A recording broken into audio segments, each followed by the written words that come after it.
Hello, today I will discuss why home economics should be taught in school.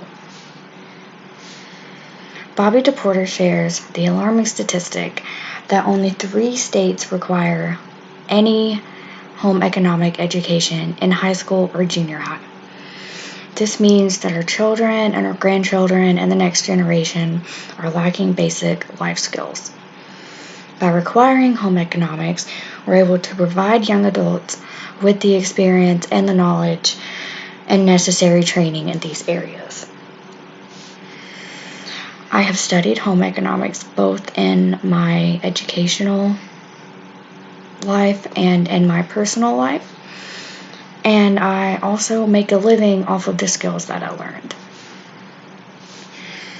First, I will describe the importance of planning and using a budget. Second, I will examine the need to grow and produce your own food. Third, I will discuss the extreme need to know basic first aid and emergency safety. And again, by requiring home economics, we can provide young adults with the skills necessary to provide for themselves and take care of themselves. While math and science are at the top of the academic list, it's vital to stress the importance of a budget.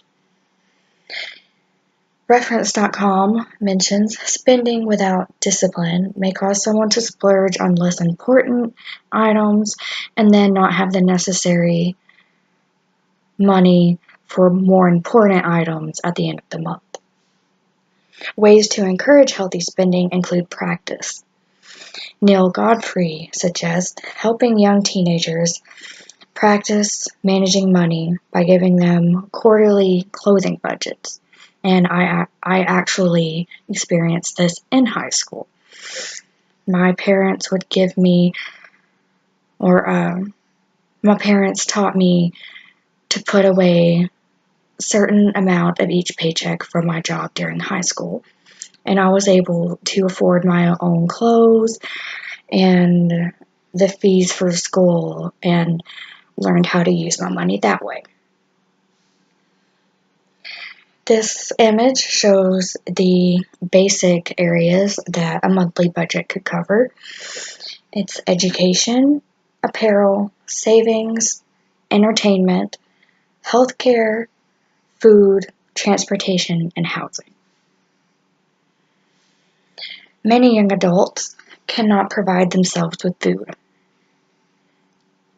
Food is a basic necessity to survive, and yet U.S. Farmers and Ranch Alliance shares that 72% of consumers know nothing or very little about farming or ranching.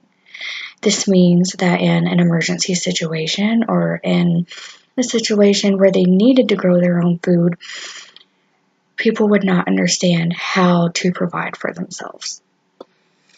In the article, Why Children Benefit from Growing Their Own Food, it shares the benefits of improving awareness, understanding the environment, and promoting good health. Individuals who grow their own food also have a higher rate of making healthier choices. This image shows 5 reasons you should grow your own food, and they also include tasting better, prices. You can grow as little or as much food as you need. You can handle waste much more efficiently. And organic is overpriced. Why buy something organic when you can go ahead and buy and grow it organically yourself for free? While the theme of surviving an apocalypse floods the media, most individuals have no knowledge of basic first aid. Mary Elizabeth Dallas mentions 44% of U.S. adults don't have first aid kits, and 48% lack emergency supplies. This means if there were ever a situation that your children or grandchildren needed medical care or immediate attention, they would not be able to do so. A simple injury can become severe and even fatal as a result of lack of immediate medical attention. This image here shows that 1 in 8 cardiac arrest victims die as a result of poor CPR training levels. 150,000 people a year could be dying unnecessarily due to a lack of basic first aid. So, to review my topics, first I'll describe the importance of creating and maintaining a budget. Second, I examine the need to provide for yourself. And last, I discuss the extreme need to understand basic first aid and emergency safety. By requiring home economics, children are provided with this knowledge. And so before voting for the top programs that include math and science and testing, don't forget that your children and grandchildren need to also depend on themselves. They need to be more independent, learn how to provide for themselves, especially in situations where they would have no one there to help them. Thank you.